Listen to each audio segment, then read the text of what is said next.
let's do some accounting. I am an accountant, let's do some accounting. Hello and welcome to my channel commerce with Seema children. So pro rata हमारा चल रहा था और pro rata की series में ही continuation में ये एक डिफरेंट टाइप ऑफ क्वेश्चन है जहाँ पर हम सीखेंगे कि how the extra amount which has been subscribed has to be now adjusted. Okay, applications received are more, applications issued are less. Now how to deal with that type of question. Alright, so here is an example for you to see. AB Limited invited applications for 5,000 shares at the rate rupees 10 each, payable as rupees 3 on application, rupees 4 on allotment and balance on first and final call, as and when required. Company received 8,000 applications and decided to reject 1,000 applications and made pro rata allotment to the remaining applicants. मैंने pro rata के cases में बेटा आपको बताया है, दो cases हम already discuss कर चुके हैं. मैं प्लेलिस्ट में उसका लिंक डाल दूंगी for you to see that. Number one case when the extra applications were completely and directly rejected. Second case we had discussed was when no rejection was there and entirely whatever amount of shares were received, company decided to allot them on pro rata basis. So these two type of questions we have done.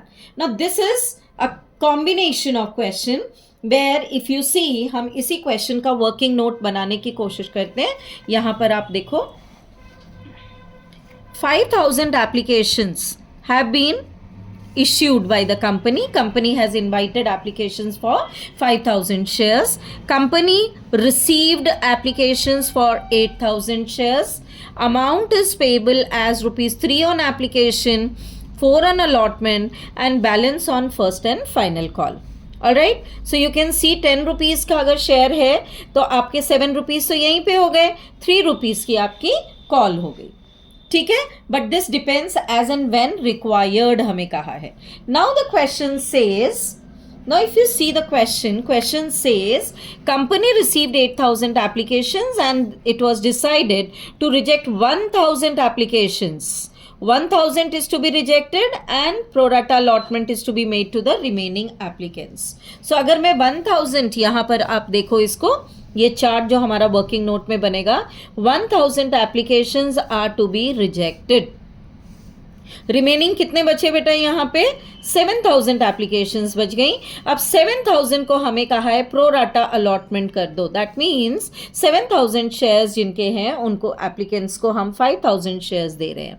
Okay, this means every shareholder who applied for 7 share was allotted 5 share. 7:5 के ratio में company ने allotment की.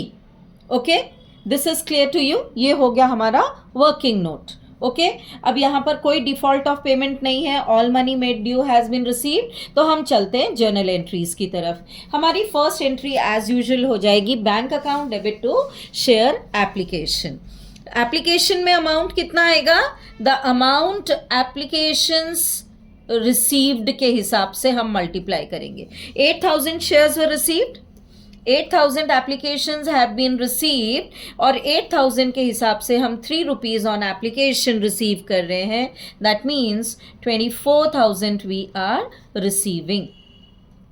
24,000 we are receiving. Journal entry की narration हो जाएगी being application amount received on 8,000 shares. Okay, second entry हम करेंगे. Second entry में हमें कहा है कि रिजेक्ट भी करना है, एक्सेस एप्लीकेशन को अलॉटमेंट की तरफ एडजस्ट भी करना है और शेयर कैपिटल में तो ट्रांसफर करना ही है. So second entry is share application account debit to share capital to share allotment and to bank. मैं अभी एक्सप्लेन करती हूँ कि ये कंपाउंड एंट्री इतनी कंपाउंड क्यों हो गई है. ऑलराइट, ये तो सबको पता है. एप्लीकेशन अकाउंट हमने क्रेडिट किया है 24,000 से. सो स्ट्रेट अवे इसको हम सिंप्लीफाई यहाँ पर कर देंगे और इसको हम डेबिट कर देंगे. राइट, शेयर कैपिटल में क्या आएगा बेटा?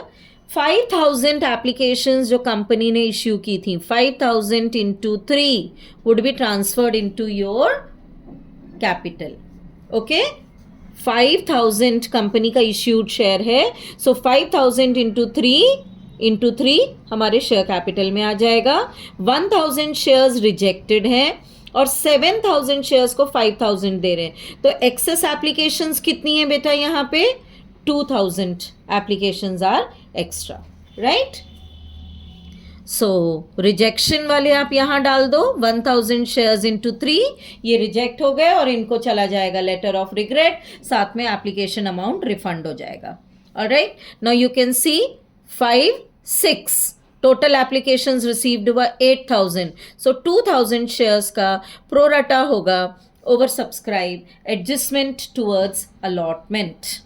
ओके, सो ये हम अगर ब्रैकेट फिगर्स में यहाँ पर करते हैं तो ये अलाउड है, एप्लीकेबल है, करेक्ट है और स्टूडेंट को एक अश्योरेंस हो जाती है कि मैंने यहाँ से ठीक किया है. अब यहाँ पर कैलकुलेशन गलत होने का कोई सवाल ही नहीं उठता है.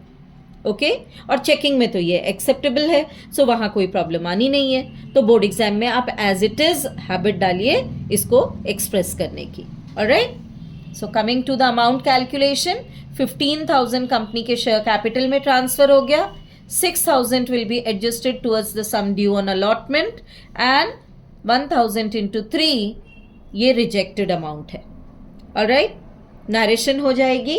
Being application amount transfer to share capital and money refunded on 1,000 applications, excess amount adjusted towards allotment. इस एंट्री की नरेशन ठीक से लिखनी है. ठीक है, थर्ड एंट्री पर आते हैं. मैंने आपको पहले भी बताया है कि एप्लीकेशन रिसीव्ड से सिर्फ फर्स्ट 2 एंट्रीज होती हैं. अब एप्लीकेशंस इनवाइटेड कंपनी की कितनी थी उससे एंट्रीज होंगी remaining.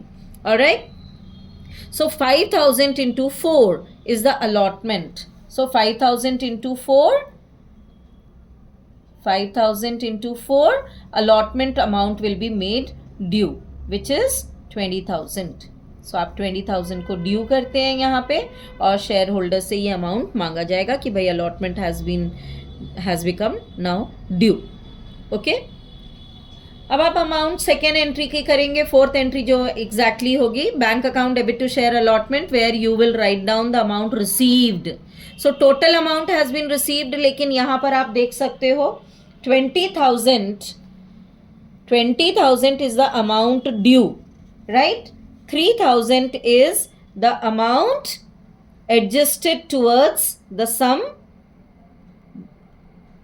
due on allotment. This is 6,000.